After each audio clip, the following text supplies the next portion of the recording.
시청자 여러분 안녕하십니까? 양천구 선거방송토론위원회가 주관하는 제21대 국회의원 선거 양천구 갑선거구 후보자 토론회 사회를 맡은 김한철 교수입니다. 유권자 여러분은 앞으로 4년 동안 누가 우리 지역을 더 잘 이끌어 나갈 적임자일지 꼼꼼히 살펴봐 주시기 바라며 토론회에 참석하신 후보자께서도 매 질문마다 심사숙고하여 진정성 있는 답변 부탁드립니다. 오늘 토론회에 참석한 후보자들은 공직선거법 제82조의 2 제4항에 해당하는 기준에 근거하여 선정하였음을 알려드리며 지금부터 제21대 국회의원 선거 양천구 갑선거구 후보자 토론회를 시작하도록 하겠습니다. 그럼 오늘 토론회에 참석하신 후보자들을 소개해 드리도록 하겠습니다. 좌석은 사전에 추첨한 순서대로 앉아 계신데요. 화면 제일 왼쪽에 앉아 계신 후보부터 소개해 드리겠습니다. 기호 1번 더불어민주당 황희 후보입니다. 네, 안녕하세요. 기호 2번 미래통합당 송한섭 후보입니다. 네, 안녕하십니까. 본격적인 토론에 앞서 진행 방법을 알려드리겠습니다. 오늘 토론은 후보자들의 기조 연설을 시작으로 사회자 공통질문 4가지, 후보자 공약 발표 후 개별 질문과 보충질문, 후보자 자유주제 토론 후 개별 질문과 보충질문, 그리고 마무리 발언으로 진행됩니다. 토론회에서 가장 중요한 것은 후보자의 발언 시간입니다. 오늘 토론회는 사회자의 질문과 후보자의 보충 질문을 포함해 후보자들 간의 질문 시간은 30초입니다. 사회자의 공통 질문과 각 후보자의 개별 질문에 대한 답변은 1분 30초로 정해졌습니다. 발언 시간을 초과한 경우 마이크 전원은 꺼지게 됩니다. 후보자들께서는 발언 시간을 꼭 지켜주시기를 바랍니다. 토론회의 질문과 답변 순서는 현재 화면 좌측에서 우측, 즉 시계 방향으로 순으로 돌아갑니다. 우리 양천구민이 이 토론을 통해 얻고자 하는 것은 후보자의 자질을 검증하고 정책 공약과 비전을 듣기 위함입니다. 따라서 각 후보자께서는 상대 후보자에 대한 인신공격이나 비방하는 발언은 삼가해 주시기를 부탁드립니다. 그럼 토론 순서에 따라 후보자의 기조 연설부터 들어보겠습니다. 한 후보당 주어진 시간은 2분입니다. 더불어민주당 황희 후보자부터 기조 연설 시작해 주시기 바랍니다. 네, 안녕하십니까. 양천구 주민 여러분, 더불어민주당 20대 국회의원, 21대 국회의원 후보자 황희입니다. 코로나19로 세계가 공포에 떨고 있습니다. 가뜩이나 어려운 세계 경제가 더욱더 깊은 침체의 수렁에 빠지고 있습니다. 그 와중에 우리 대한민국 봉쇄 없는 방역 성과로 민주주의 체제의 우수성과 방역 체계의 놀라움을 국제사회에 보여주고 있습니다. 120개국의 SOS를 우리나라에 보내오고 있습니다. 어제는 WHO 사무총장이 우리 대통령에게 기조연설을 요청해 왔습니다. 어쩌면 코로나 국면이 지나면 세계는 경제전쟁에 돌입할 수도 있겠습니다. 이 엄중한 시기에 정부와 여당에 국민 여러분들이 힘을 실어주시기 바랍니다. 이번 4.15 총선, 우리 아이들의 미래와 희망을 위해서 매우 중요한 날입니다. 양천구가 더 변해야 합니다. 도무지 탈출구가 보이지 않던 양천구의 모든 큰 문제점들이 해결이 되고 해결되는 과정에 있습니다. 물론 더 많은 숙제들이 남았습니다. 지역을 잘 이해하고 이제까지 이 정책을 잘 관리해오고 또 관련 분야 전문성과 경험을 가지고 있고 정부와 서울시의 협조를 적극적으로 끌어낼 수 있는 여당 후보에게 힘을 실어주셔야 합니다. 두 번째는 대한민국이 더욱더 공정하고 합리적인 사회로 변해야 됩니다. 광화문 광장에 들불처럼 일어났던 높아진 촛불 민심에 맞추어서 그 민도에 맞춰 우리 사회가 제도를 바꿔야 합니다. 바로 제7공화국 개헌을 할 수 있는 정당과 후보가 누구인지 꼼꼼하게 살펴봐 주시기 바랍니다. 마지막으로 한반도 평화체제를 구축하고 스마트시티와 4차 산업으로 대한민국을 세계 속에서 1등 국가로 성장하고 도약시키는 그런 정당과 후보에게 꼭 투표를 해주시기 바랍니다. 네. 다음은 미래통합당 송한섭 후보 기조연설 시작해 주시기 바랍니다. 존경하고 사랑하는 양천 주민 여러분, 미래를 위한 선택, 양천의 새로운 시작, 미래통합당 기호 2번 후보 송한섭입니다. 저는 어릴 적 의료사고를 경험한 후 사람을 살리는 의사의 길을 선택하였습니다. 그러나 이후 환자 한 명 한 명을 치료하는 의사의 삶보다는 사회 전체를 치료하는 검사의 삶을 살고자 사법고시에 도전하여 10년간 검사로 재직하였습니다. 그러나 검사 10년 차인 작년 조국 사태는 제 인생에 큰 전환점이 되었습니다. 문재인 정부가 외치던 공정과 정의는 사라지고 전형적인 내로남불과 특권층의 반칙행위만 난무하였습니다. 조국 사태로 온 국민은 분노와 절망에 빠졌고 국민적 영웅이었던 윤석열 총장은 한순간에 개싸움의 대상으로 전락하였습니다. 양천 주민 여러분, 대한민국은 심각하게 기울어져 있습니다. 공정과 정의는 무너져 내렸습니다. 이제는 헌법 개정과 장기 집권까지 운운하고 있습니다. 저 송한섭은 의사와 검사의 경험과 지혜를 살려 이제는 새로운 도전을 하고자 합니다. 무너진 대한민국을 바로 세우고 공정과 정의를 바로 세우겠습니다. 그리고 젊음과 패기로 오로지 양천 주민을 위하여 제 남은 인생을 헌신하겠습니다. 믿고 맡겨주십시오. 감사합니다. 네, 두 후보 기조연설 잘 들었습니다. 그럼 본격적으로 토론에 들어가도록 하겠습니다. 첫 번째로 사회자인 제가 후보자에게 공통 질문을 드리겠습니다. 첫 번째 주제는 경제 위기 속 일자리 고용 정책입니다. 제가 질문을 읽겠습니다. 대내적으로는 일자리 문제를 비롯해서 고용 상황에 대한 우려가 커지고 있고 대외적으로는 세계 경제의 불안정성이 확대되고 있습니다. 더구나 코로나19로 인해 우리뿐만 아니라 세계 경제가 모두 위급한 상황입니다. 공공일자리, 청년실업, 비정규직 문제 등과 관련해서 어떤 분야에 예산을 집중해야 하는지 입장이 다를 것 같은데요.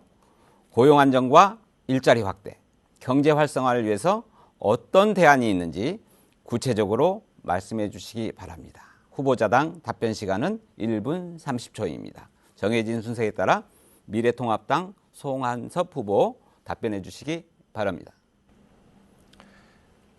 문재인 정부는 취임 초기부터 일자리 문제를 제1국정과제로 정하고 3년간 61조라는 천문학적인 자금을 쏟아부었습니다.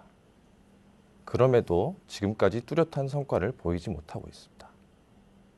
오히려 문재인 정부의 소득주도 성장 정책, 최저임금 상승 정책, 그리고 주 52시간 근로 정책은 시장의 활성을 저해시키고 이로 인해서 실업자 수와 실업률은 IMF 때보다 심각한 상황에 처해 있습니다. 여기에 코로나 사태로 우리의 경제는 패닉 상태에 빠졌습니다. 근본적으로 일자리는 국가가 일방적으로 나서서 해결할 수 없습니다. 경제 활성화를 통해서 건강한 기업을 만들고 이를 통해서 건강한 일자리를 늘려야 합니다. 법인세를 감면하여 투자를 유치하고 이로 인해서 민간의 일자리를 늘려야 합니다. 경제정책의 대전환이 필요합니다. 이미 실패한 정책인 소득주도 성장 정책을 완전히 폐기하고 최저임금 상승 정책을 유연하게 적용해야 합니다. 불합리한 규제를 철폐하고 서비스 산업을 육성해서 일자리를 늘려야 합니다. 네. 다음은 같은 질문에 더불어민주당 황희 후보 답변해 주시기 바랍니다. 저도 일자리 고용 정책. 네, 같은 질문입니다. 예. 네, 대통령의 의지가 매우 중요합니다. 대통령의 지금 일자리 위원장으로 대통령이 직접 위원장을 맡았다는 것은 매우 중요한 부분이라고 생각합니다. 사실은 이렇게 코로나 국면으로 세계 경제가 침체기에 들었었을 때 어쩌면 문재인 정부가 초기에 소득주도 성장을 주장했던 이 부분이 맞았을지도 모른다는 생각이 듭니다. 실제 전 세계적으로 봐도 플러스 성장을 하는 국가는 그중에 대한민국이 몇 나라 안 되는데 그중에 대한민국이 플러스 성장을 하고 있고 나머지 나라는 다 마이너스 성장을 예고하고 있습니다. 일자리 고용을 위해서는 새로운 산업의 발굴이 중요합니다. 저는 중소벤처, 그다음에 소상공인 사업자들의 지원책이 매우 중요하다고 생각하는데요. 이러기 위해서는 R&D가 현실화돼야 됩니다. 그다음에 벤처 펀드를 앞에 공공 펀드를 트랙을 달리해서 공공이 투자한 펀드가 먼저 벤처 펀드가 될 수 있고 그다음에 민간이 투자한 게 나중에 들어가는 이런 트랙을 달리할 필요가 있고요. 엑셀러레이터의 플랫폼이 중요합니다. 대기업도 그렇고 스타트업도 그렇고 그렇습니다. 아울러서 자영업자가 유독 많습니다. 자영업자가 경제가 어렵기 전에도 실패율이 많습니다. 그렇기 때문에 자영업자들을 위한 엑셀러레이터 플랫폼을 만들어가는 것도 매우 중요합니다. 이렇게 스타트업과 자영업자를 위한 지원책이 매우 필요하다고 생각합니다. 네. 두 분 다 같은 질문에 잘 들으셨는데요. 미래통합당 송한섭 후보, 더불어민주당의 황희 후보에게 질문이 있으시면 보충 질문 해주시기 바랍니다. 네, 후보님께서 코로나 사태만 아니었다면은 소득주도 성장 정책이 성공하였을 것이라고 이렇게 말씀을 하셨는데 소득주도 성장 정책은 이미 2%대의 경제 성장률로 실패한 정책이 이미 만천하에 드러났습니다. 소득주도 성장 정책에 대한 구체적인 그런 이유, 그렇게 생각하는 이유를 밝혀주십시오. 네, 황희 후보님, 보충 답변해 주시기 바랍니다. 네, 그렇죠. 소득주도 성장을 두고 여러 가지 시비가 있습니다. 소득주도 성장이라는 것은 지출을 줄이고 소비자들의 가처분 소득을 높여서 더욱더 경제를 활성화시키고 이것이 돈이 돌아서 시장에서 경제에 활력을 넣자라고 하는 정책입니다. 그러나 코로나19 사태를 보니 세계 경제가 모두가 어렵고 모든 전 세계 경제가 마이너스 성장을 하고 있습니다. 이런 시기에 버티는 것이 중요합니다. 그래서 아울러 정부도 100조 원의 예산을 들이고 재난소득까지 나눠주는 형편입니다. 소상공인들은 1, 2, 3분기 이제 부가세가 나오면 4월에 확정되면 7월에 내야 되는데요. 이것마저 낼 돈이 막막합니다. 이런 경우에 소비자들의 소득을 높여주는 정책이야말로 오히려 이 어려운 세계 경제 속에서 소비자들이 버텨낼 수 있는 그다음에 그런 소비자들의 소득을 가지고 그나마 소상공인들이 살아갈 수 있게 활력을 불어넣을 수 있는 결국은 지금은 버티는 부분들이 매우 중요한데요. 소득주도 성장이 지나치게 수출 의존도가 높은 우리나라에 밸런싱을 하는데 오히려 적합하지 않을까 그런 생각을 해봅니다. 네, 이번에는 순서를 더불어민주당 황희 후보께서 미래통합당 송한섭 후보에게 보충 질문해 주시기 바랍니다. 네, 일자리 고용 정책은 이야기하기는 매우 쉽습니다. 그러나 실제 전 정부, 역대 정부를 보더라도 일자리를 만들어낸다는 것은 그리 쉬운 일이 아닙니다. 예, 지금 지표를 보면 문재인 정부의 일자리 고용이 상당히 늘어나고 있는 것도 사실입니다. 그럼에도 불구하고 저는 중소벤처 기업부의 중소벤처인의 육성이 중요하다고 생각하는데요. 우리 젊은 후보, 우리 송한섭 후보는 스타트업과 소상공인에 대한 대책이 어떠신가요? 네, 송한섭 후보 보충 답변해 주시기 바랍니다. 네, 지금 질문이 마지막에 좀 끊겨가지고 제가 다시 정리를 하자면은 결국에는 벤처 산업과 소상공인을 한꺼번에 저한테 물어보신 걸로 보이는데 일단 다시 한번 말하지만 이 고용, 그러니까 일자리를 늘리기 위해서는 그렇게 어떤 특정 산업에 국한되어서 정책을 펼치는 것도 중요하지만 기본적으로 경제 정책의 대전환이 필요합니다. 이미 실패한 소득주도 성장 정책을 이 코로나 사태 이후에도 계속 이어간다면 결국에 우리 경제는 헤어나올 수 없는 장기간의 침체에 빠질 것이라고 확신하고 있습니다. 아픈 환자에게 수술이 필요한데 수술을 하지 않고 약만 주면서 계속 버티면 결국 환자는 사망에 이르게 됩니다. 우리 경제 그리고 일자리 반드시 수술이 필요할 때입니다. 소득주도 성장 정책 과감히 폐기하고 다 같이 힘을 모아 코로나 위기를 극복하고 또 경제를 살려야 합니다. 네, 잘 들었습니다. 두 번째 질문 이어가겠습니다. 주제는 취약계층을 위한 복지 지원 대책입니다. 제가 질문을 읽겠습니다. 저출산, 고령화, 1인 가구 증가 등 인구 가족 구조의 급격한 변화로 관계 단절 소외 등 새로운 사회 문제가 발생하고 있습니다. 이에 따라 청년수당, 아동수당, 실업급여 등 국가에서 시행하는 현금성 복지 외 각 지자체별로 각종 사회 문제 해결을 위한 다양한 현금성 복지가 시행되고 있는데요. 지역별 복지 경쟁이 본격화되면서 형평성 문제, 재원 마련에 대한 우려도 제기되고 있습니다. 실질적으로 도움이 필요한 복지 사각지대에 놓인 위기 가구를 발굴하고 지원하기 위한 각 후보자의 대책에 대해 들어보겠습니다. 후보자당 답변 시간은 1분 30초입니다. 순서에 따라 다음은 더불어민주당 황희 후보자 답변해 주시기 바랍니다. 네, 복지 사각지대에 놓여 있기 때문에 인구 구성비가 불균형하게 이루어진다. 이 부분은 경제에도 매우 악영향을 끼치는 부분입니다. 그래서 복지가 다시 경제에 선순환되는 그런 것을 우리는 이야기하고 있습니다.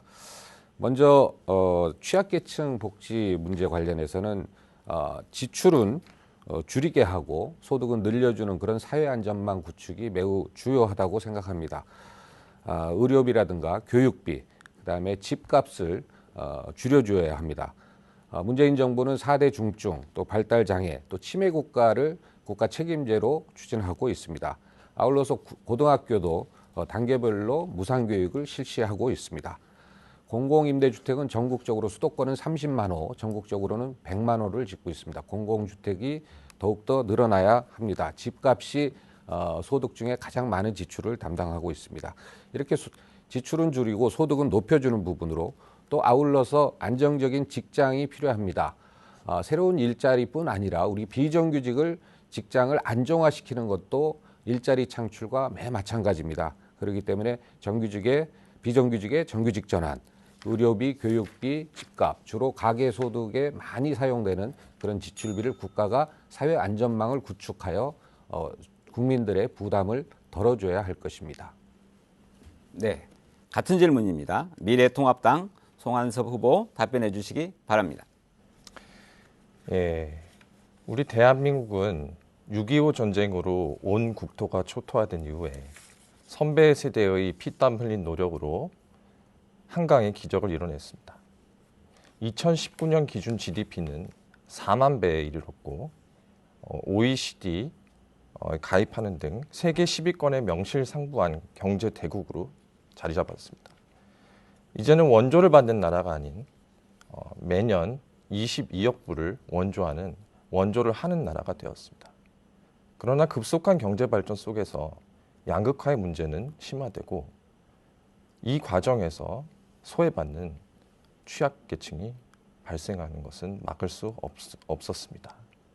이제 이러한 취약계층에 대한 지속 가능한 복지는 시대적 화두로 떠오른 지 오래되었습니다.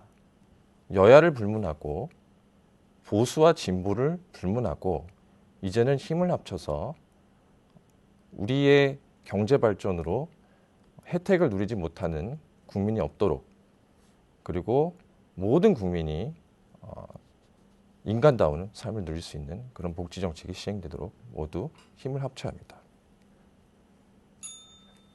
현재 양천은 노인 인구가 12%에 달하고 장애인은 1만 7천 명이 있습니다. 또 기초 수급자는 8,175가구가 네. 예. 다음은 황희 후보자 보충 질문해 주시기 바랍니다. 네, 이거는 뭐 다른 의미가 있는 게 아니라 제가 실제 좀 궁금해서 그렇습니다. 우리 송한섭 후보 청년이라든가 실제로 청년들 같은 경우에 학교를 졸업하고 사회에 런칭하는 과정에 매우 어려움을 토로하고 있습니다. 청년들이라든가 각 취약계층에 국가가 기본소득을 주는 거에 대해서 어떤 생각을 가지고 계신지요? 네, 송한섭 후보 보충 답변해 주시기 바랍니다. 저는 청년들에게 기본소득을 지급하는 부분에 대해서는 신중하게 접근해야 된다고 생각합니다.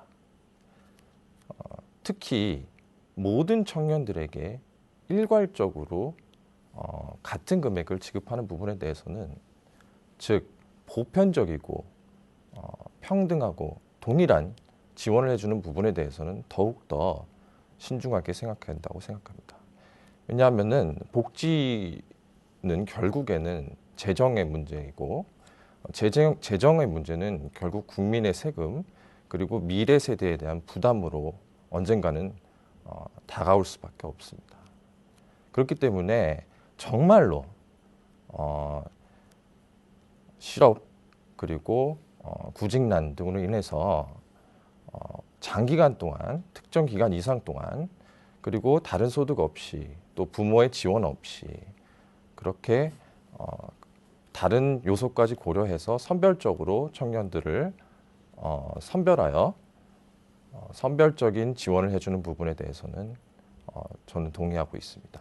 그래서 선별적, 선택적 그 대신에 더 원포인트 복지를 그 지원금을 지원해줘야 된다고 생각합니다. 네, 이번에는 송한섭 후보께서 보충 질문해 주시기 바랍니다. 네, 문재인 정부가 최근에 수십만 개의 노인 일자리를 새로 만들어냈습니다. 그런데 이 노인 일자리는 공익활동형 일자리로서 월 평균 27만 원만 받는 뭐 쓰레기 줍기, 뭐 학교급식 지원 등의 단순 업무입니다. 직업 안정성이 떨어지는데 이런 노인 일자리 정책에 대해서 어떻게 생각하시는지 의견을 묻고 싶습니다. 네, 황희 후보께서 보충 답변해 주시기 바랍니다. 네, 저도 그 부분에 있어서 우리 송한섭 후보의 질문 의도에 적극적으로 공감을 하고 있습니다. 평소에도 특히나 유소년과 노년 자본의 어떤 결합, 이것은 매우 사회적으로도 효율적이고 그 효과가 매우 크다고 생각합니다. 우리 동네에서도 보면 매우 숨어있는 우리 어르신들, 고수들이 많이 있습니다.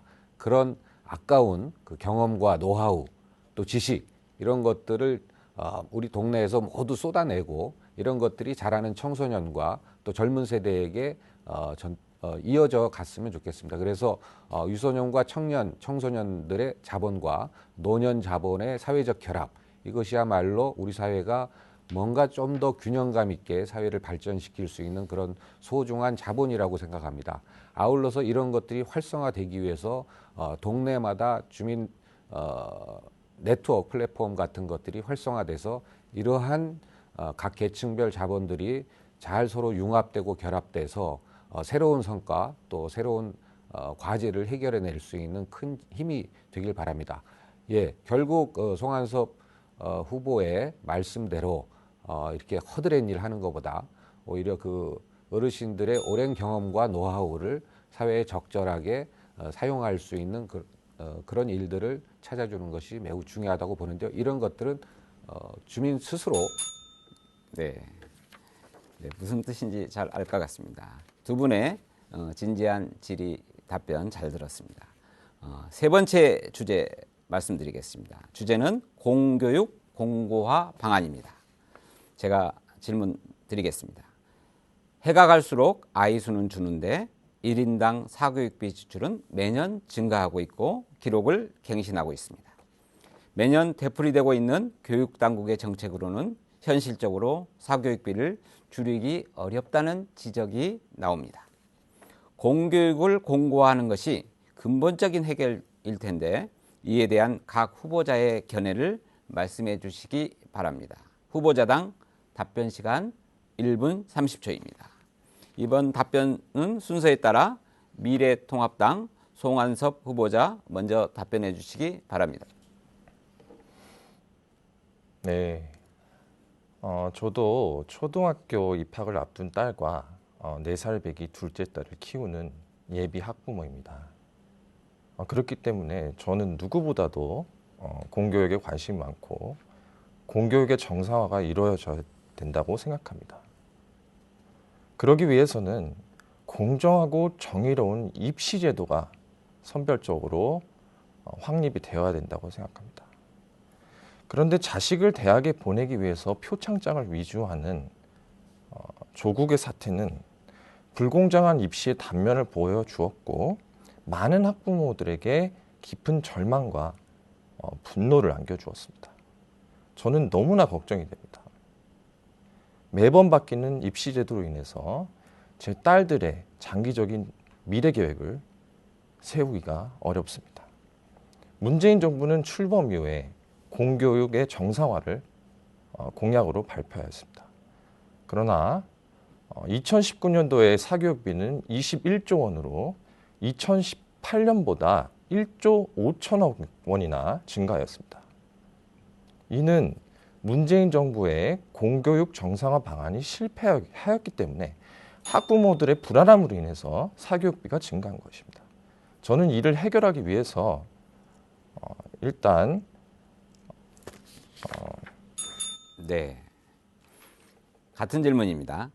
다음은 더불어민주당 황희 후보께서 답변해 주시기 바랍니다.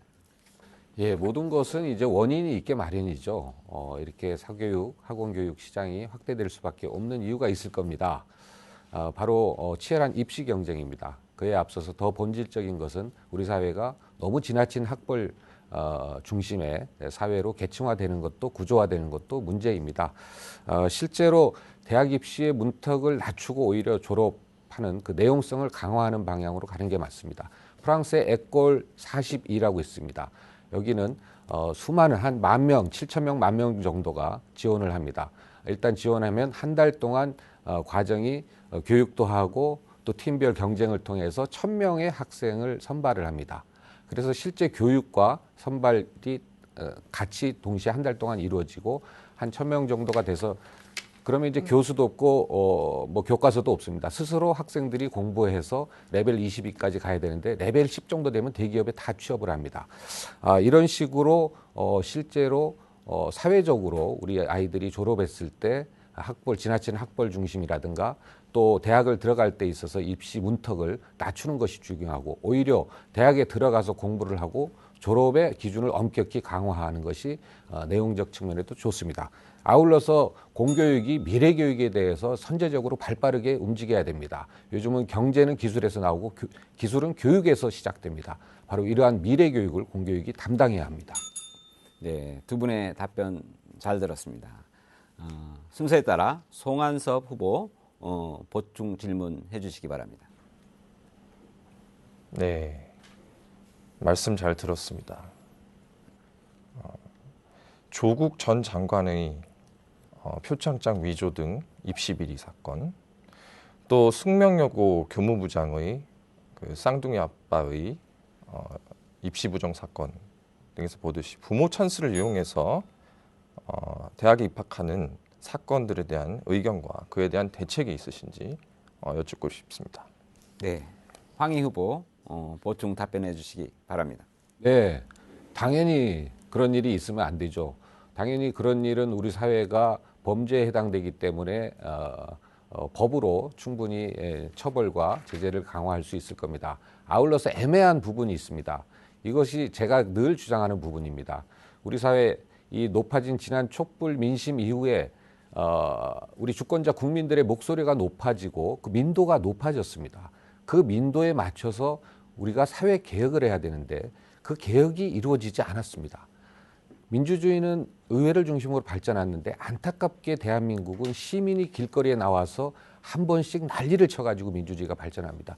4.19가 그랬고 87년이 그랬습니다. 4.19는 20하고 개헌을 했죠. 87년은 60하고 개헌을 했습니다. 그러나 이번에 어떻습니까? 대통령이 탄핵까지 됐음에도 불구하고 전혀 우리 사회는 겨우 작년에 국회에서 그 난리를 쳐서 공수처법안 통과되고 검경 수사권 조정이 통과됐을 뿐입니다. 아무런 높아진 민도에 대해서 우리 사회가 제도를 개선하지 않습니다. 그렇기 때문에 공정에 대한 시비가 끊임없이 이어지는 것입니다. 백화점에서 침을 뱉으면 안 되는데 잡아가지는 않습니다. 앞으로 백화점에서 침을 뱉지 말아라 라는 제도를 만들어야 백화점에서 침을 뱉으면 그 사람을 처벌할 수가 있는 겁니다. 이제 이번 총선에서 높아진 민심에 맞게 사회를 제도를 개혁하고 개헌을 해야 바로 공정에 대한 시비가 앞으로 일어나지 않을 것입니다. 네, 이번 순서는 황희 후보께서 보충 질문 해주시기 바랍니다. 네, 정말 이 양천구는 교육특구입니다.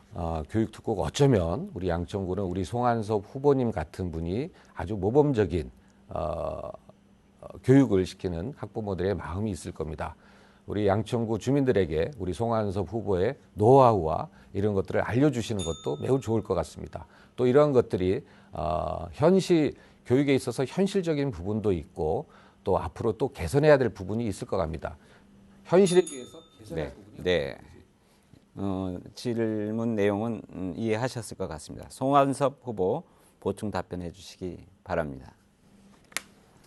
제가 조금 약간 헷갈리는데 제 노하우를 알려달라는 것인지 현실적인 문제점과 개선 방안을 얘기해달라는 것인지 헷갈리지만 일단 제 노하우는 제가 나중에 따로 시간을 내서 우리 학부모님들과 학생들을 만날 수 있는 자리를 정기적으로 마련해서 뭐 1대1이든 또 1대 다수든 교육 멘토링을 통해서 많은 말씀을 전달해 드릴 수 있는 기회를 가졌으면 좋겠습니다.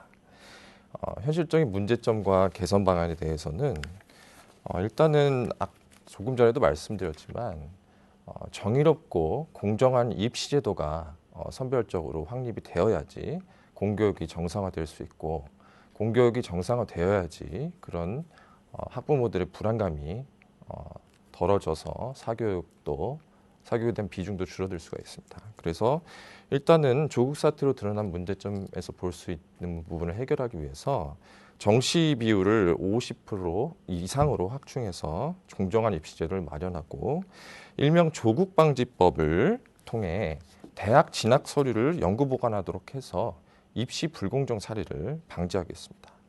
또 자사고, 외고, 또 국제고를 존치함으로써 학생들과 학부모들의 교육 선택권을 보장하고. 알겠습니다. 예, 점점 토론회가 뜨거워지고 있는 것 같습니다. 그 후보님들 조금 발언 시간 잘 좀 주의해 주시기를 당부드리겠습니다. 자, 다음 순서는 네 번째 주제인데요. 주제는 보건환경 정책에 대한 중장기 대응 정책입니다. 제가 질문하겠습니다. 코로나19나 미세먼지 등 건강보건 환경이 전 국민들의 삶을 좌우할 만큼 매우 중요한 화두로 떠올랐습니다. 이번 코로나 사태를 계기로 보건환경 정책을 보완해야 한다는 지적이 나오고 있는데요. 후보자는 보건환경 정책에 대한 중장기 정책을 새로 짜야 한다면 어떤 방향이 돼야 하는지, 특히 그 안에서 지역사회 정책은 어떻게 수립해야 하는지에 대해서도 의견을 말씀해 주시기 바랍니다. 후보자당 답변 시간 1분 30초입니다. 정해진 순서에 따라 더불어민주당 황희 후보께서 먼저 답변해 주시기 바랍니다. 네, 이번에 코로나19 현 정부가 또 온 국민들이 매우 대응을 잘했습니다. 이 부분에 있어서는 철저히 준비된 부분들이 정부가 추진을 하였고 또 국민들이 그보다 더 적극적으로 동참해 주신 덕분이라고 생각합니다. 앞으로 이런 일들이 이제 지속적으로 발생할 수 있을 것 같습니다. 그러기 위해서 이제는 행정 조직을 개편해야 될 것 같습니다. 보건복지부, 보건과 복지를 같이 함께 두는 것은 적절치 않다고 봅니다. 이참에 보건과 보건안전부라든가 보건을 따로 별도로 분리하여 실제로 이번에 질병관리본부장이 국무회의에 참석할 수 없는 상황이 되는 거죠. 보건복지부 장관은 질병관리 쪽에는 전문성이 없는 걸로 알고 있습니다. 실제로 질병관리본부장이 국무회의 참여하여 이런 것들을 보고하고 논의할 수 있게 돼야 됩니다. 세월호 때도 그랬습니다. 현장에 있는 전문가가 현장에 있지 않는 비전문가에게 보고하는 체계 때문에 매우 어려움이 있었습니다. 이런 행정 체계가 가장 큰 문제입니다. 아울러서 우리 사회가 민방위 훈련하듯이 이제는 매뉴얼을 제작해야 되는데 이 매뉴얼 내용이 정부만 알 것이 아니라 정부가 가지고 있는 매뉴얼이 이제 온 국민이 같이 공유하며 같이 손발을 맞춰가면서 여기에 대비해야 되는 그런 것들이 우리 실생활에 적용될 수 있도록 그러한 국민과 함께하는 매뉴얼이 제작돼야 될 것으로 보고 있습니다. 네, 같은 질문입니다. 미래통합당 송한섭 후보 답변해 주시기 바랍니다.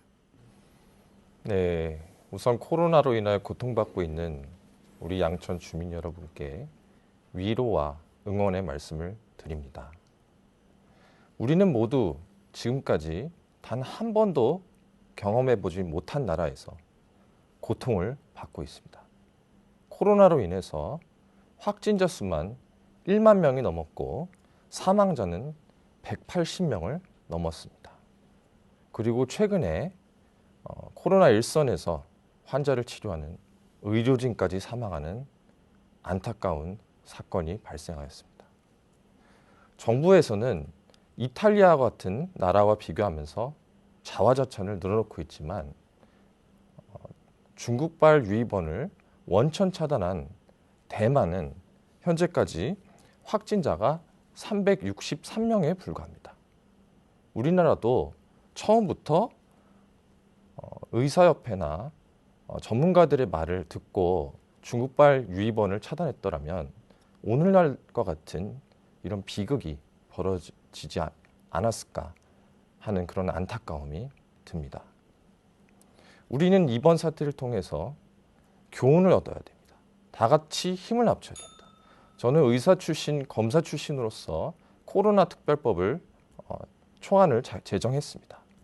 작성해서 이미 미래통합당 네, 정해진 순서에 우리 황희 후보 보충 질문 해주시기 바랍니다. 네, 대한민국 경제가 세계 10위권입니다. 3050 클럽 선진국과 함께 7개 국가가 규모의 경제가 매우 큰 데죠, 우리나라는. 이런 나라가 봉쇄 없이 지금 전 세계가 극찬하고 있습니다. 120개국이 SOS 요청을 하고 있고 WHO 사무총장은 우리 대통령에게 기조연설을 요청할 정도입니다. 모두가 연일 대한민국의 방역 체계를 놀라워하고 있습니다.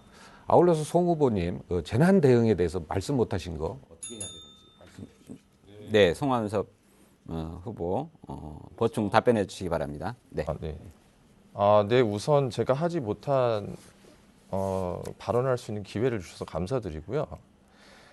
다시 한번 말씀드리면은 저는 의사 출신, 검사 출신으로서 전문성을 살려서 코로나 특별법을 초안을 작성해서 미래통합당 중앙당에 제출을 하였습니다.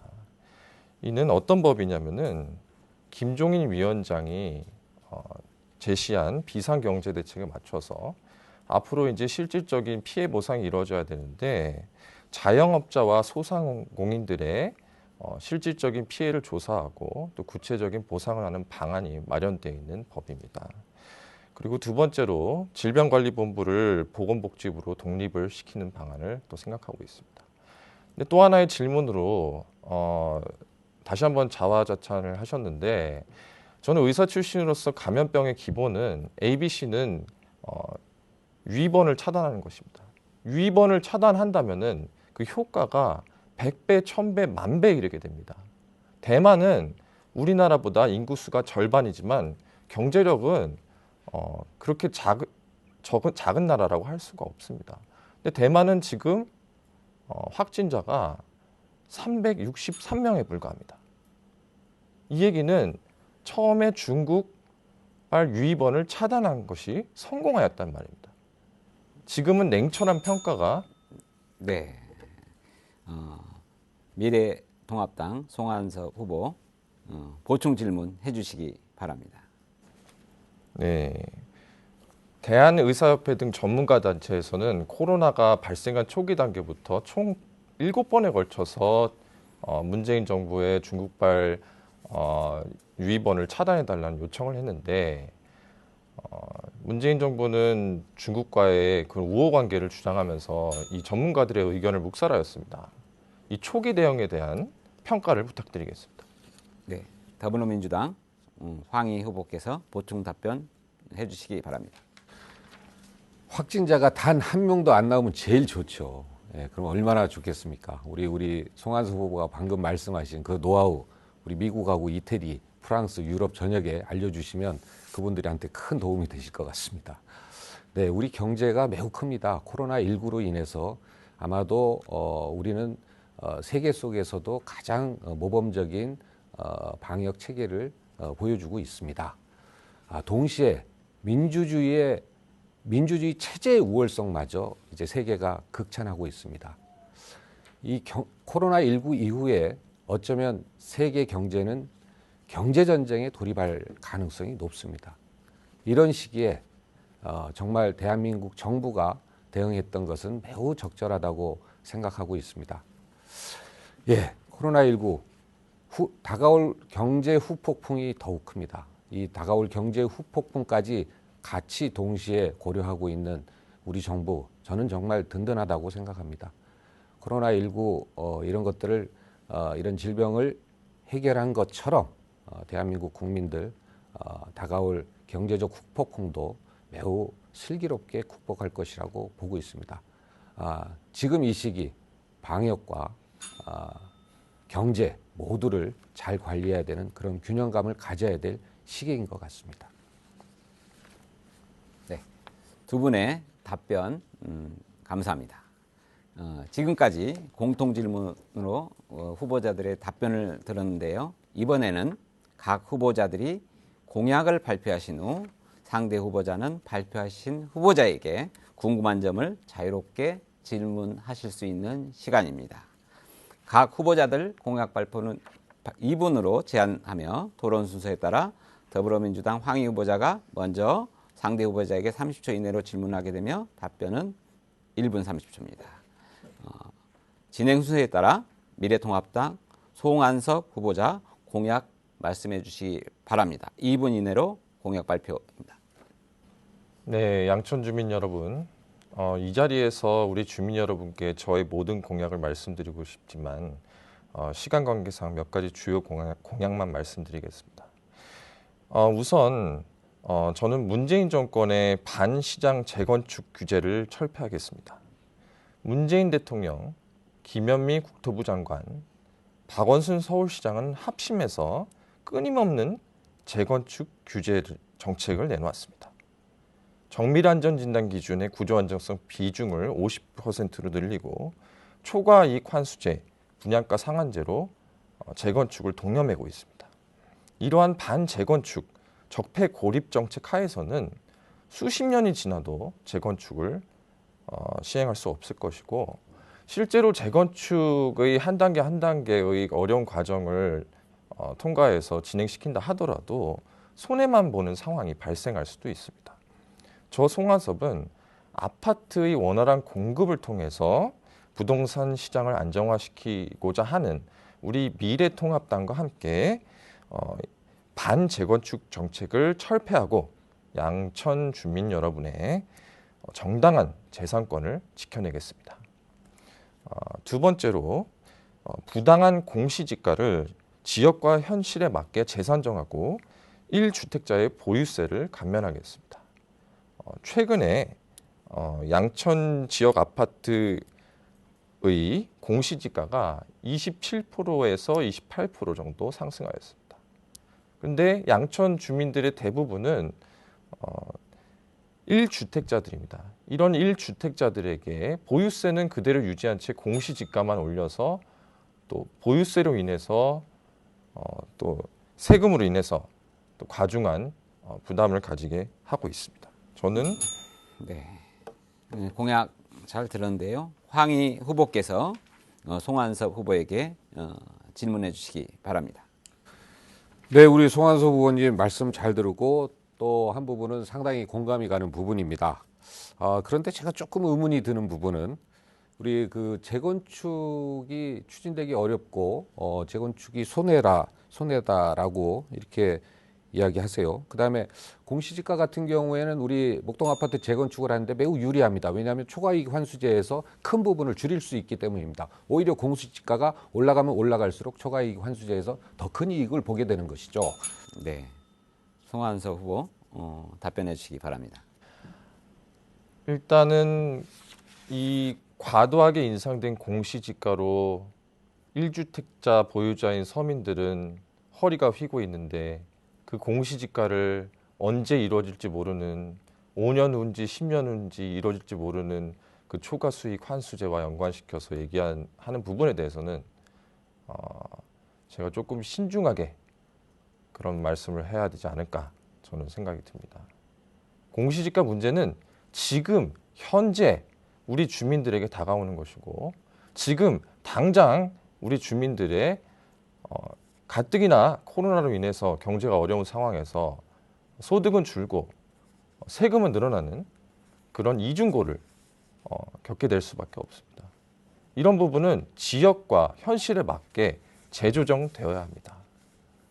그리고 당연히 저보다 전문가시기 때문에 잘 알겠지만 구조 안정성 비중을 50%로 높인 것은 재건축을 하지 말라는 이 정부의 강력한 메시지입니다. 아무리 고시를 개정하고 아무리 다른 방법을 쓴다 해도 구조 안정성 비중을 낮추지 않으면은 목동 아파트의 재건축은 요원할 수밖에 없습니다. 초과이익 환수제, 분양가 상한제 모두 반재건축 정책. 네, 시간이 초과됐습니다. 황희 후보께서 송한섭 후보에게 보충 질문해 주시기 바랍니다. 네, 모두가 이 재건축이 물론 그렇습니다. 국토부와 현 정부가 부동산 투기를 막기 위해서 이게 부동산 투기 관련해서는 저도 현 정부가 다른 시각을 좀 가져야 되는데 그런 것은 수차례 다른 언론과 방송을 통해서 말씀드렸습니다.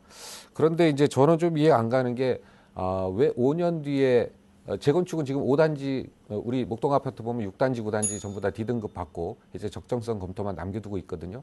전에는 이제 D등급 받기 어렵다고 그랬습니다. 근데 받고 있습니다. 그다음에 아울러서 네, 이런 부분이 왜 그러신지. 네, 송한섭 후보 보충 답변해 주시기 바랍니다. 자, 정밀안전진단 1차를 통과했다고 해서 2차가 통과되는 것은 아닙니다. 보장되어 있지도 않고 이미 2차 정밀안전진단 통과에 대한 신청을 한 지 저는 오래된 것으로 알고 있고요. 지금 보완 절차에 들어가서 그 과정이 지연되고 있는 것으로 알고 있습니다. 그런데 제가 들은 얘기에 따르면은 총선 전에 이 정밀안전 2차가 통과될 것이라고 누군가는 말하고 다녔다는 얘기를 들었습니다. 그런데 지금 2차 정밀안전 진단이 통과될 기미는 전혀 보이지 않고요.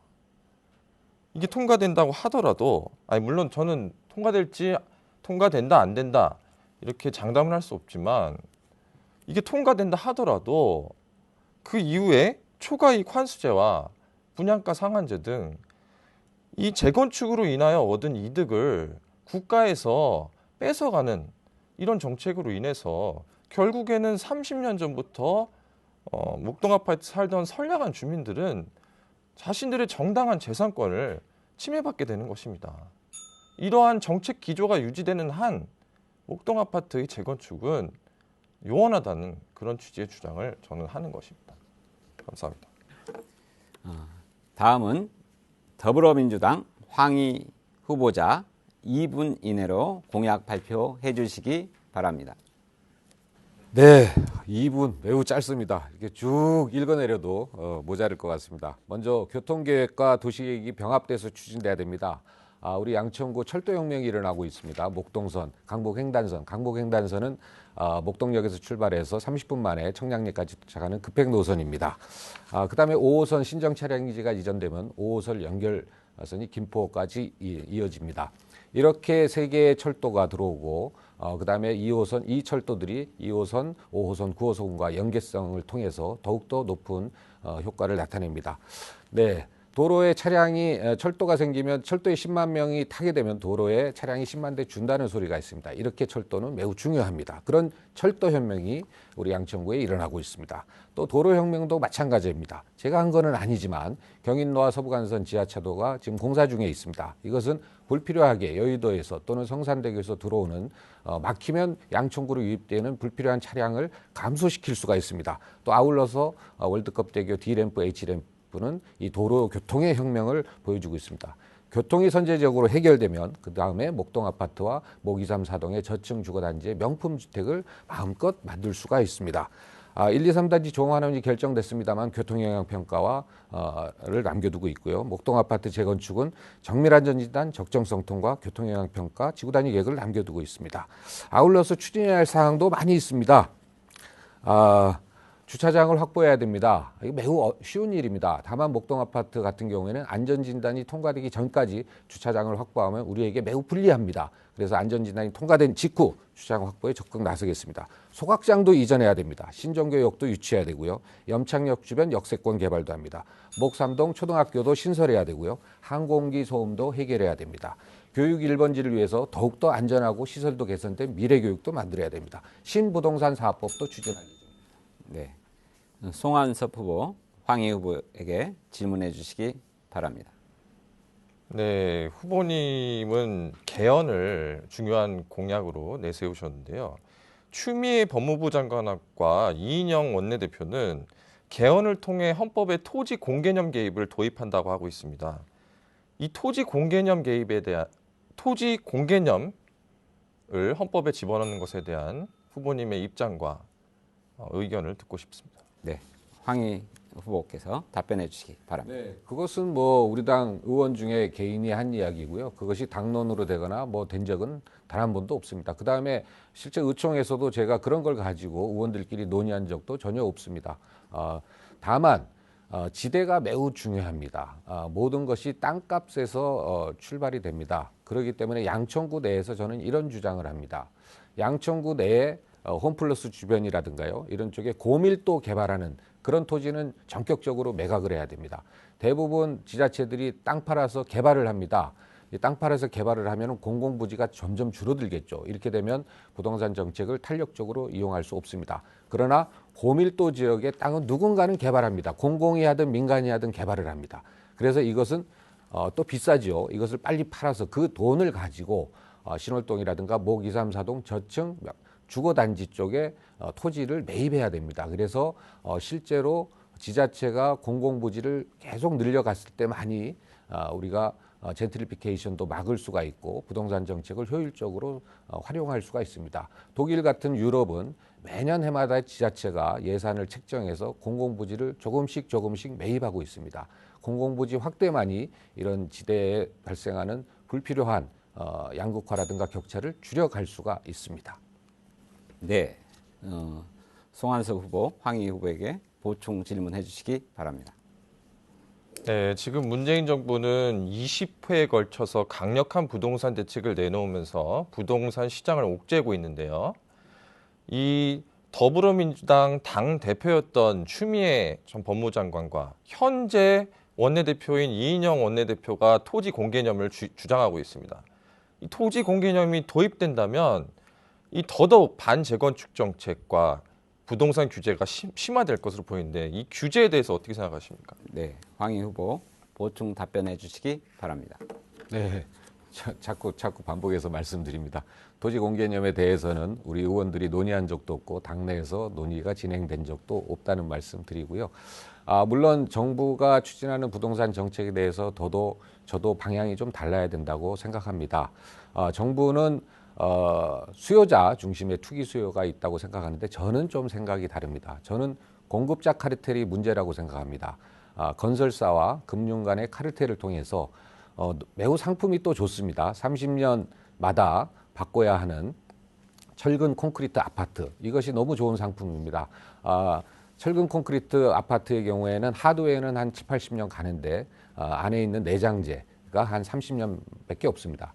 예를 들어서 루이비통 가방 매우 좋은데 겉은 멀쩡한데 자꾸 고장났다고 해서 갖다 버리는 것이랑 똑같습니다. 이러기 위해서는 이것을 100년 이상 가는 철골 구조형 아파트로 바꿔야 됩니다.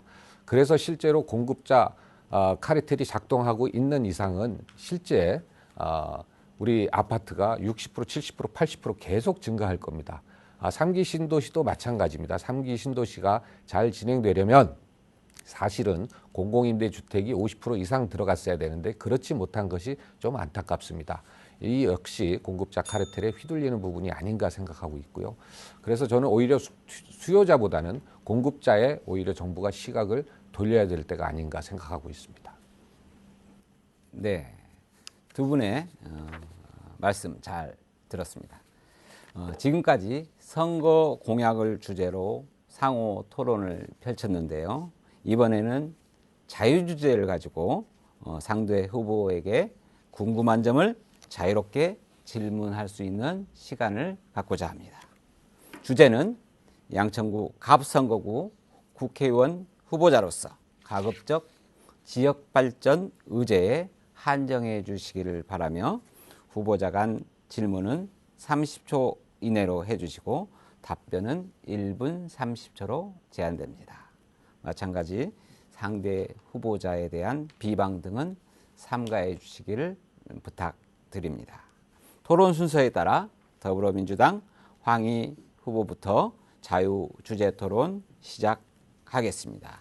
미래통합당 송환석 후보에게 개별 질문해 주시기 바랍니다. 네, 송 후보님. 목동 아파트가 재건축되면은 대체 도시가 없습니다.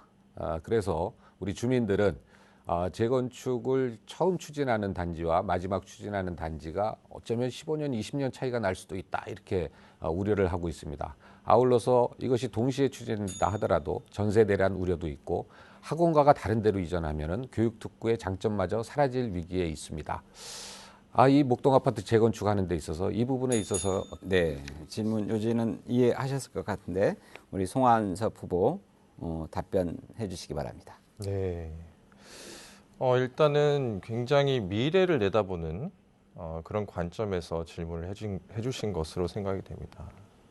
그런데 첫 단추도 제대로 깨지 못하고 있는데 미래에 재건축이 시행이 되고 또 이제 이주가 이주를 할 때 그때 어디로 이주하고 그 다음에 학원들이 어떻게 되는지를 지금 정밀안전 진단도 통과 못하고 있는 상황에서 저에게 물어보니 제가 일단 다시 한번 강조하지만 이 정부 하에서는 아무리 노력을 해도 구조 안정성 비중을 50%로 높이고 초과 수익 환수제를 시행하고 분양금 상한제를 시행하면서 재건축을 원천적으로 옥죄고 있기 때문에 재건축이 시행될리 만무합니다.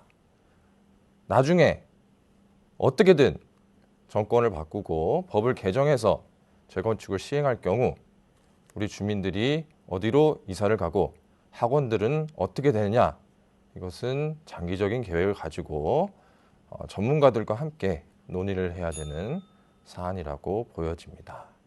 감사합니다. 네, 황희 후보, 송환석 후보에게 보충 질문해 주시기 바랍니다. 네, 송 후보님. 앞으로 문재인 정부 2년 남았습니다. 2년 동안 재건축 중단시킬 수는 없지 않습니까?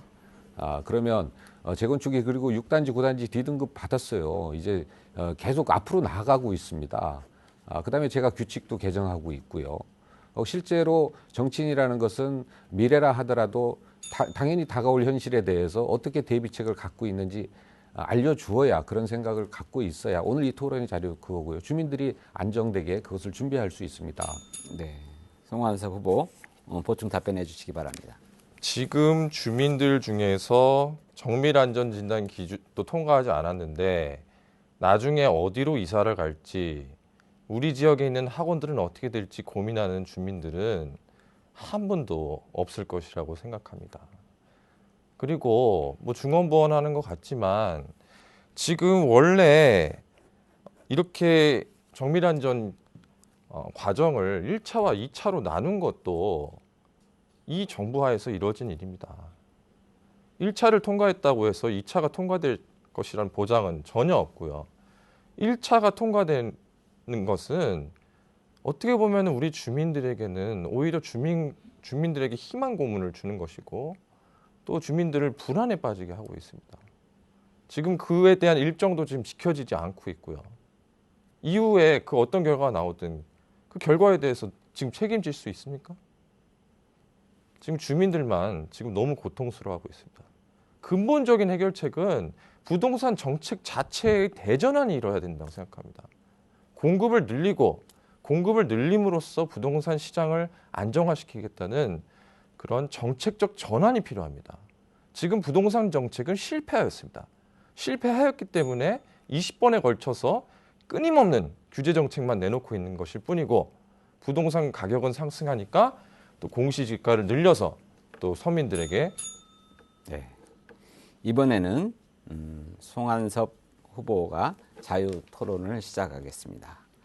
더불어민주당 황희 후보에게 개별 질문해 주시기 바랍니다. 이제 우리가 집 주인들뿐만 아니라 이제 세입자들에 대한 우리가 정책에 대해서도 생각을 해볼 수밖에 없는데요. 부동산 원팀의 20회에 걸친 널뛰기 정책으로 집값과 전세금만 상승을 했습니다. 그리고 부동산 대출을 규제해서 우리 세입자들의 내 집 마련의 꿈은 막혀버렸는데요. 이런 세입자들을 위한 그리고 이 널뛰기 부동산 정책에 대한 대책을 좀 말씀해 주시기 바랍니다. 네, 황희 후보 답변해 주시기 바랍니다. 지금 이 질문은 사실 뭐 아까 우리 송 후보님 말씀하시는 거 앞뒤가 잘 안 맞는 정책입니다. 지금은 부동산 투기를 완화시켜서 세입자들의 사정을 봐야 되고 아까는 조금 더 다른 것 같는데요. 그다음에 먼저 아까 그 질문하신 것 중에 안전진단은요. 1차, 2차 과거에도 쭉 있었습니다. 구분되지 않고 과거에도 1차, 2차 적성성 검토가 계속 있었고요. 그다음에 이명박 대통령 때도 구조안전성 평가가 40%였습니다. 그거를 참고로 말씀드리겠습니다. 네, 아까 말씀드렸습니다. 부동산 정책 수요자 투기보다는 공급자 카르텔이 문제라고 생각합니다. 이 공급자 카르텔을 잡을 때만이 부동산 투기를 완화시킬 수 있다고 봅니다. 물론 이제 우리 수요자들 매우 억울하겠죠.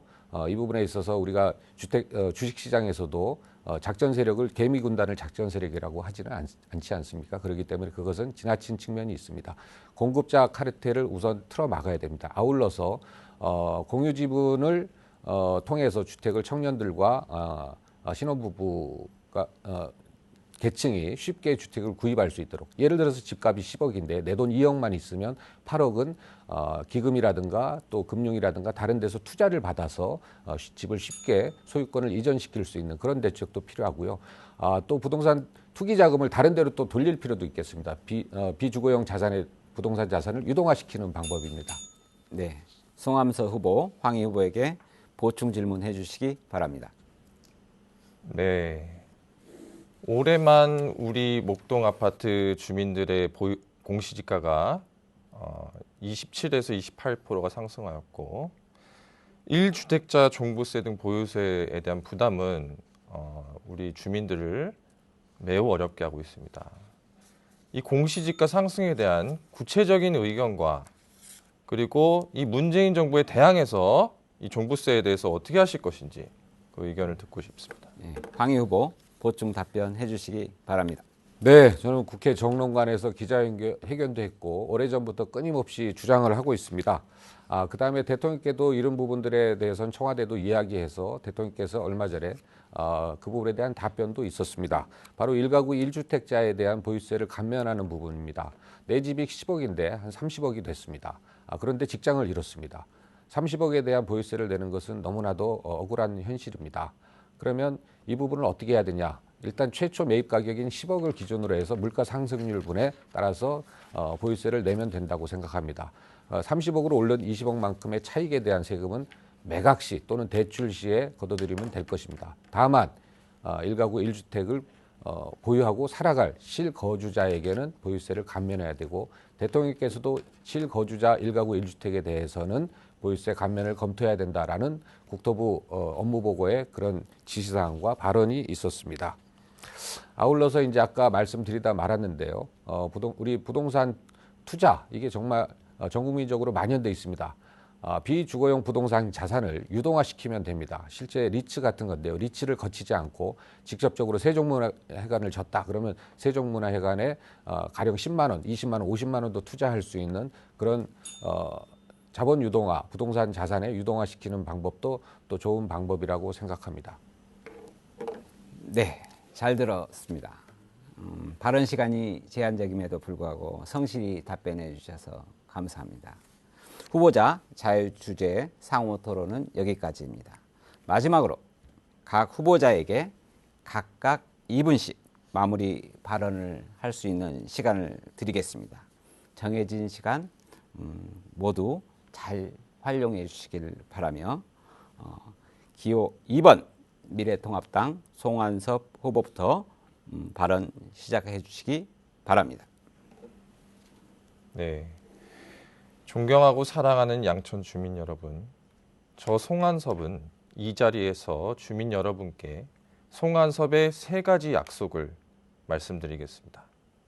첫째로, 저 송한섭은 양천 주민을 제일로 섬기는 양천 주민 제일우선주의를 제1원칙으로 삼겠습니다. 상인에게는 손님이 왕이듯이 저 송한섭에게는 양천 주민 여러분이 왕입니다. 양천 주민의 뜻이라면 언제 어디서든 앞장서는 투사, 상대방과도 타협할 수 있는 전략가, 양천 현안을 가장 잘 아는 박사가 되어서 양천 주민을 위해서 제 남은 인생을 헌신하겠습니다. 두 번째로, 저 송한섭은 수십 년간 이어져 온 구태 정치를 혁파하겠습니다. 매일같이 싸움박질만 하는 동물국회, 일하지 않는 식물국회, 그리고 계파에 따라 나뉘고 줄을 서는 구태 정치를 혁파하고 청년 신인 정치인으로서 새롭고 참신한 국회를 만들겠습니다.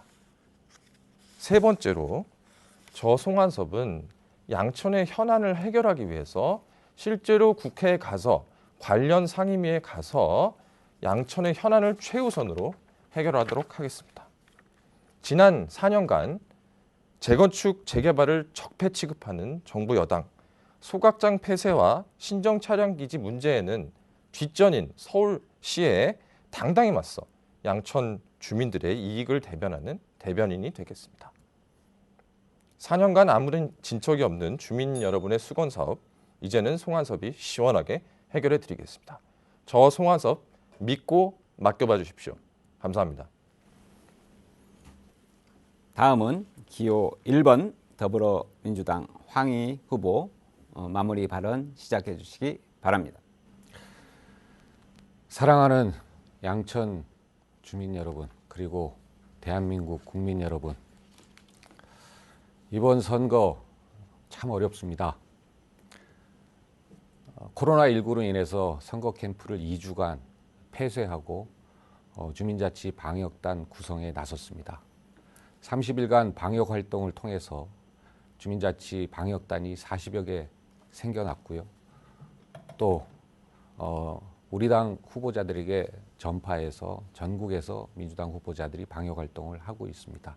아울러서 어려운 소상공인들을 위해서 착한 소비자 운동도 제안을 했습니다. 경총, 대기업이 나서기도 했습니다. 경총과 소상공인연합회의 협약식도 이끌어냈습니다.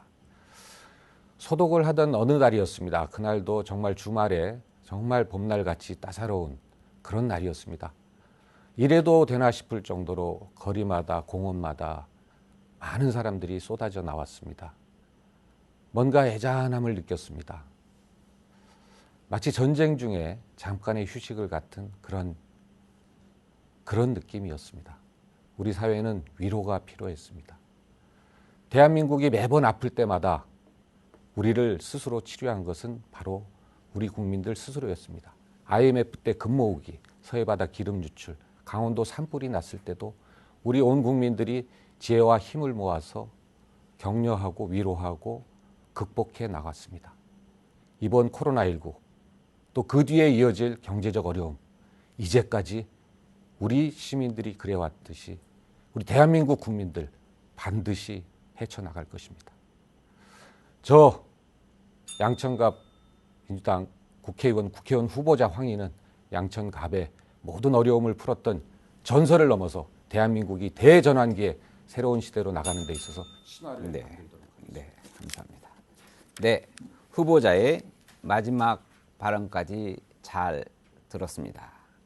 양천구 선거방송 토론위원회가 주관하고 LG 헬로비전이 중계하는 제21대 국회의원 선거 양천구 갑 선거구 후보자 토론회.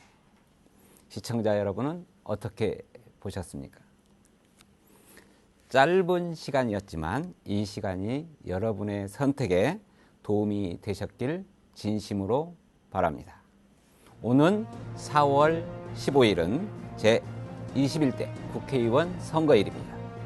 앞으로 4년간 우리 지역을 대표하고 또 국민을 대변하는 일꾼을 선출하는 만큼 소중한 한 표를 꼭 행사해 주시기를 부탁드립니다. 오늘 나와주신 두 분께 다시 한번 감사드립니다. 지금까지 시청해 주신 시청자 여러분 대단히 감사합니다. 마치겠습니다.